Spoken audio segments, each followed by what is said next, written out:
All right, everybody, welcome back. Today we're going to be doing an unboxing of this Tudor. You'll sometimes hear me affectionately refer to the brand as the Black Bay Watch Company, because that's kind of pretty much what they're known for these days. It's not often that you see a reference come out that isn't a Black Bay variant of some type. This is actually not one of those. We got the Tudor shield here on the box. Today we're going to be looking at a 38mm Tudor Royal. Specifically, this is the reference M28503-0001. This is the 38mm with gold variant. This retails at $41.25. There are steel models available a little bit cheaper. The M28500 is $2,600 and 38mm all steel.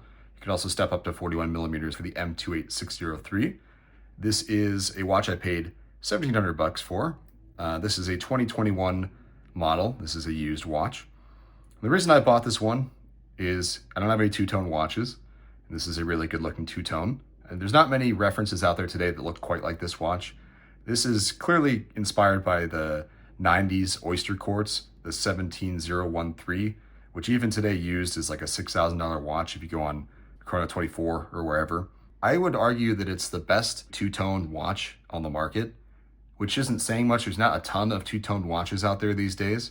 But if you want retro vibes, you want to throw back to the 70s and 80s for a brand new watch with warranty and about $4,000, solid gold bezel, you can do worse. You know, this is not a bad little watch.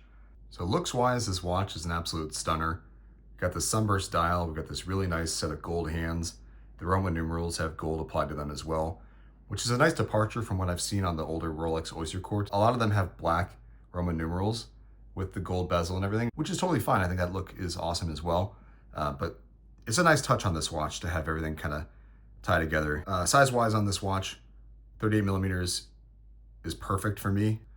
And again, just the looks of the watch overall, really, really like. Gold capped crown, so just a small amount of actual 18 karat gold there. The bezel itself is full 18 karat, the crown is just capped, and these bracelet center links are just capped as well. Case shape is unoffensive, nothing really to talk about there, but very comfortable, low profile design, hiding that Sellita SW200 based movement. And yeah, so I'm gonna go ahead and throw it on and show you how it wears on me. Again, I love the way that the bezel and everything just dances with the light here. On my 17cm wrist, this 38mm Tudor Royal sits perfectly center. Really nice even weight distribution on this watch. Really nice low profile case. Just an absolutely comfortable watch. The articulation on the bracelet links and the way that they wrap around and contour the wrist is one of the best in my collection by far, if not the most comfortable watch I have in the last year at least. But having said that, I do have a huge issue with this watch, and that has to do with the clasp itself. The way that the clasp sits on the other side of my wrist here.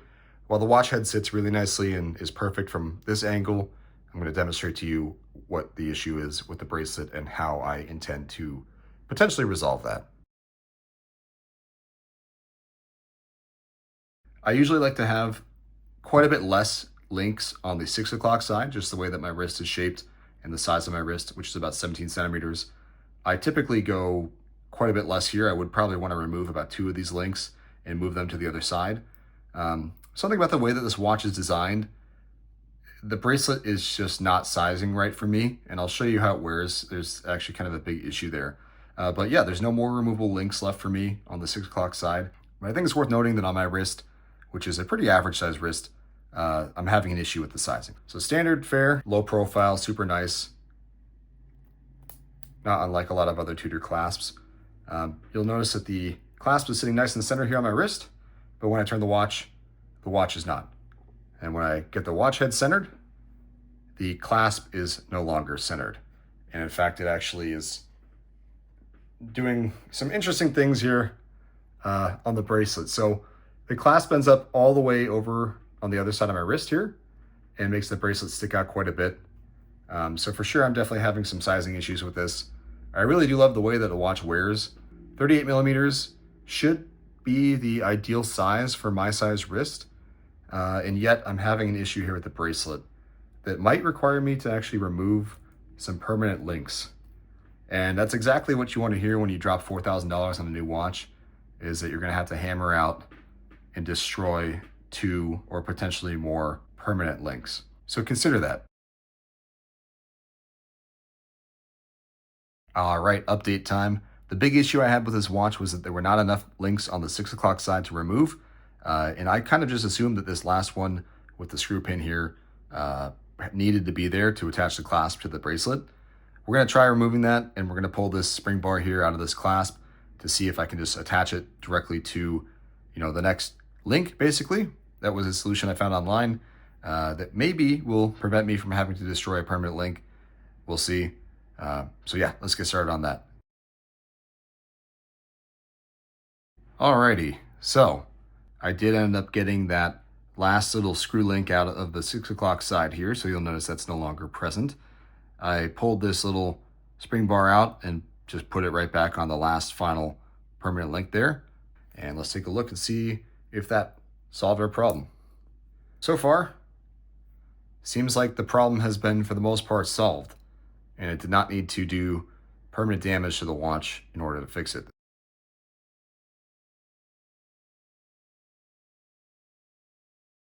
All right, you're joining me here in my garage with my Lamborghini and my knowledge and my Tudor. And what I ended up doing is removing that final permanent link. And, I've done that in the past with a Omega link that I've got here and this Tudor link that I just removed. And I did mention that this is a permanent thing and you will be destroying the link. It sounds like Tudor and Rolex will do this at the service center. Of course, I didn't buy this new and I don't have any warranty on the watch. I wasn't willing to walk into an authorized dealer or somebody and have this watch sent out for a month at a time or however long it would take to get them to remove that permanent link. I just went ahead and did it. Having said that, I have tools and I have a shop and I have the confidence to kind of go ahead and do these kinds of things. I did put a small scratch in the underside of that last link, but overall, it was something I was willing to deal with and put up with to make sure that the bracelet was sized correctly. So for me, this was a win. It worked out. I'm happy with the result.